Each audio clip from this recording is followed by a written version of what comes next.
This is Matrix Lord 212, and I'm reviewing Lethal Protectors #1. I know it's a little late with the reviews, but I have to get caught up. So here's the thing.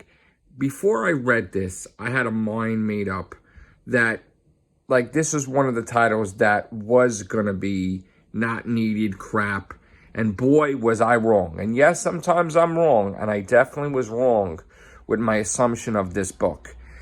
This book was one of the best connected to Absolute Carnage storyline. It was excellently done. It basically had Carnage. It had the Doppelganger. It had Shriek.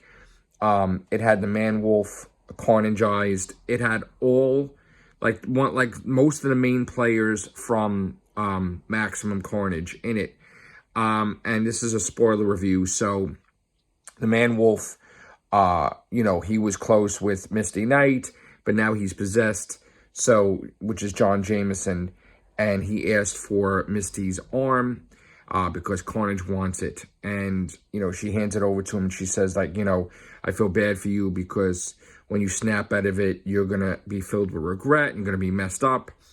And lo and behold, Carnage's attempt was to sacrifice Shriek, kill her, and then as a ritual to bring back the Demogoblin, okay? And then Misty would be lunch for her to feast on. Which, when I say her, this is the catch.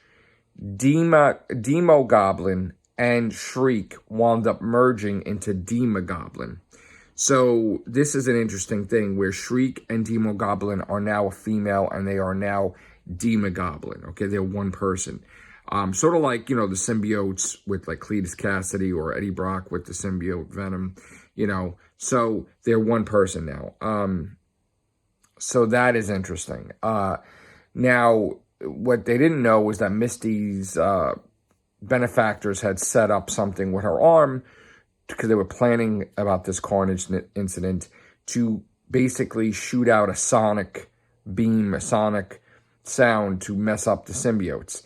And then she takes the arm back and she battles Demogoblin. And then Demogoblin rips her arm off. I believe it's Demogoblin? Yeah. Was it Carnage?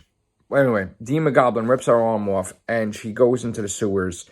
And Carnage is like, I got a surprise for her, so don't worry about it. And there's a whole bunch of, basically Carnageized creatures there. Now, before that, we saw a little bit of Spider-Man and Venom where, he was talking to John Jameson. John Jameson was like, everything's fine, come down here, which was all bullcrap. It was a setup, it was a trap.